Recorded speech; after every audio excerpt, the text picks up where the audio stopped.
You wake up, check your bank account, and see $4,200. Your rent is due in 5 days. Again. And you're sitting there thinking, I've been working for 8 years. How is this my life? Sound familiar? Yeah, I thought so. Because here's the thing. Most of us have no idea where we actually stand. We compare ourselves to our neighbors, our coworkers, the guy on Instagram flexing his new car. But what we never do is look at the actual number that determines whether we're middle class, upper middle class, or just getting by. And today, I'm going to break it all down for you. The real numbers. Not the stuff your uncle tells you at Thanksgiving. Not what your financial advisor vaguely hints at. The actual net worth thresholds that classify you in 2026. But first, if you're someone who's tired of feeling confused about money, who's ready to actually understand where you stand and what it takes to move up, make sure you hit that subscribe button and give this video a thumbs up if this helps you out. It genuinely helps me know what content you want more of. My name is Daniel, and I spend way too much time thinking about net worth and wealth distribution in America. If you're someone who feels like you're working hard but getting nowhere financially, if you look at your bank account and feel that pit in your stomach every month, make sure you hit the subscribe button and give this video a thumbs up if this helps you out, because what I'm about to share with you might genuinely surprise you. And no, I'm not going to tell you to just save more like every other finance guru. I'm going to show you the actual math, the actual psychology, and the actual path forward. Look, here's what most people don't realize. When we talk about being middle class, we have this fuzzy emotional definition in our heads. It feels like it should be about income, right? You make decent money, you have a house, a car, maybe some savings. You're not rich, but you're not poor either. But that feeling is dangerous because middle class has a real number attached to it, and depending on where you live, that number changes dramatically. Let me break it down. According to the latest Federal Reserve data and Pew Research Center analysis, here's how it shakes out. The median net worth for American households is approximately $192,000. That means half of all households have less than that and half have more. Now here's where it gets really interesting. The typical middle-class household, a family making between $55,000 and $90,000 annually, has a median net worth of about $81,000. That's it, $81,000. You might be thinking, Daniel, that can't be right. My neighbor has a $600,000 house and drives a Mercedes. Yeah. And your neighbor also has a $450,000 mortgage and a $60,000 car loan. Net worth isn't what you own. It's what you own minus what you owe. And that changes everything.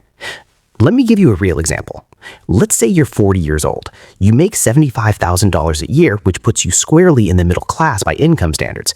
You bought a house 5 years ago for $350,000. You put down 10%, so you owe about $295,000 on a 30-year mortgage. You have 2 cars, one paid off, one with a $22,000 balance. Student loans at $35,000, credit card debt at $8,000. Your 401k has $45,000. Savings account, maybe $12,000. Let's do the math. House, $350,000 minus $295,000 owed equals $55,000 in equity. Cars, $28,000 value minus $22,000 owed equals $6,000. Student loans, negative $35,000. Credit cards, negative $8,000. 401k, positive $45,000. Savings, positive $12,000. Add it all up, $55,000 plus $6,000 plus $45,000 plus $12,000 minus $35,000 minus $8,000. That puts you at $75,000 in net worth. You make $75,000 a year. You've been working for almost 2 decades, and your net worth is basically 1 year of your income. Now, is that middle class? Technically, yes. The data says yes. But here's the thing. That's not a celebration.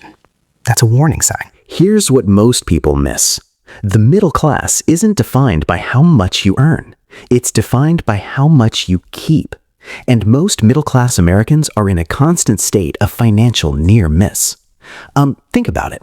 How many people do you know who make $80,000 a year but live paycheck to paycheck? Probably a lot. How many people making $120,000 who are one medical emergency away from serious debt? Even more. The problem isn't income. The problem is lifestyle inflation and the complete lack of awareness about what net worth actually means. Now, you might be thinking, okay, Daniel, but I'm 35. I don't have a house yet. I'm renting. My net worth is probably negative or barely positive. Am I just failing? And I get it. That question keeps people up at night. But let me reframe this for you. Federal Reserve data, Brookings Institution analysis, and Census Bureau reports. Here's how net worth breaks down by age in 2026. For Americans under 35, the median net worth is approximately $30,000. If you have $30,000 at 30 years old, you're right at the middle. Below $10,000, you're in the bottom 40%. Above $80,000, you're in the top 20%. For ages 35 to 44, the median jumps to $115,000. This is where it gets intense. You need $115,000 in net worth just to be average for your age group. Below $40,000 puts you in the bottom 30%. Above $250,000 gets you into the top 15%. For ages 45 to 54, the median is $185,000. Below $80,000, you're struggling. Above $400,000, you're actually wealthy. For ages 55 to 64, the median hits $255,000. This is where retirement starts becoming real. Below $120,000 puts you in serious jeopardy. Above $550,000 means you're doing exceptionally well. And for 65 and older, the median is $270,000. But here's the kicker. Half of all retirees have less than this, which means half of all retirees have $270,000 or less to live on for potentially 20 or 30 more years. Let that sink in for a second. Now here's where it gets really interesting. These are national numbers, but where you live changes everything. If you're in San Francisco, New York, or Boston, the cost of living is so high that you might need double these numbers just to maintain the same lifestyle. A $400,000 house in Cleveland is a $1.2 million house in San Jose. The same car costs the same groceries cost the same, but your real estate, night and day. According to Zillow and the Bureau of Economic Analysis, the cost of living adjusted middle-class threshold in expensive coastal cities is roughly 40% higher than in the Midwest or South. So if you're in your 40s in Kansas City, $150,000 in net worth makes you solidly middle class. But in Los Angeles, you need closer to $280,000 to be in the same position. This is why the just move somewhere cheaper advice isn't as simple as it sounds. But we'll talk about that in another video. Alright, so now you know where you stand. But what do you actually do about it? Here's what most people don't realize. The path from barely scraping by to genuinely middle class isn't about making more money.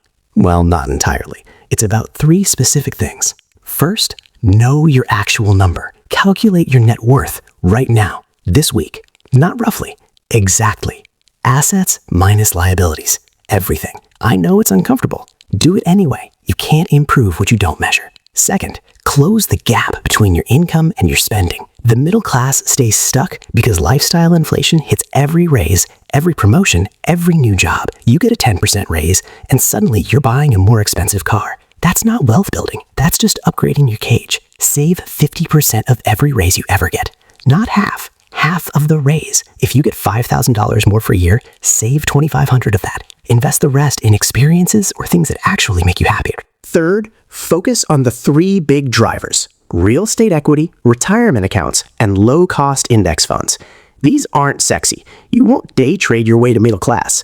But over 10, 15, 20 years, these 3 things compound in ways that almost no one takes advantage of because they're too busy chasing get-rich-quick schemes.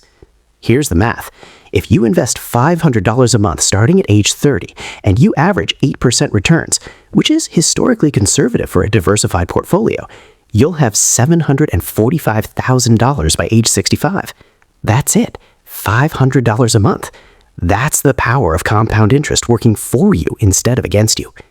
But if you wait until 40 to start, you only get $310,000. You lost 15 years and you lost $435,000. That decade you wasted cost you more than your entire annual salary in compounding returns. Let me tell you about Sarah. Sarah is 38. She came to one of my talks a few years ago, and she was frustrated. She made $90,000 a year. Her husband made $70,000, combined $160,000. They lived in a decent house in the suburbs, 2 car payments, credit card debt, student loans, everything normal. She calculated her net worth and it was $45,000. Combined income was $160,000 and her net worth was $45,000. She felt like a failure. And I told her the truth. She wasn't a failure. She was just average. And average gets you average results. We worked on 3 things. First, she tracked every dollar for 90 days. She found $1,400 a month in subscriptions and spending she didn't even realize she had. Second, they refinanced their house and threw every extra dollar at the smaller car loan. Third, they maxed out their 401k match and opened a taxable brokerage account with automatic investments. 3 years later, her net worth is $185,000. Same jobs, same income, no windfalls, no inheritance, just intentionality. That's the difference between being average and being intentional, and it starts with knowing your number. So here's where you are now. You know what it actually takes to be middle class in 2026. You know the specific numbers by age. You know how geography affects them. You know the psychology keeping people stuck. And you have 3 concrete steps to start moving forward. The question isn't whether these numbers are right or wrong. The question is, what are you going to do with this information? Because here's the thing. Being average financially is not a destination. It's a starting point. And most people stay average their entire lives, not because they're not capable, but because they never stop to calculate where they actually stood and make a plan. Don't be most people. Go calculate your net worth this weekend. Write it down. If it's lower than you expected, good. That's your starting point. If it's higher than you expected, even better. But you can't improve what you don't measure. And if this video helped you, if it gave you clarity or direction, or even just made you feel like someone's telling you the truth for once, hit that subscribe button, give it a thumbs up, and leave a comment with what number you got. I read every single one. I'll see you in the next one.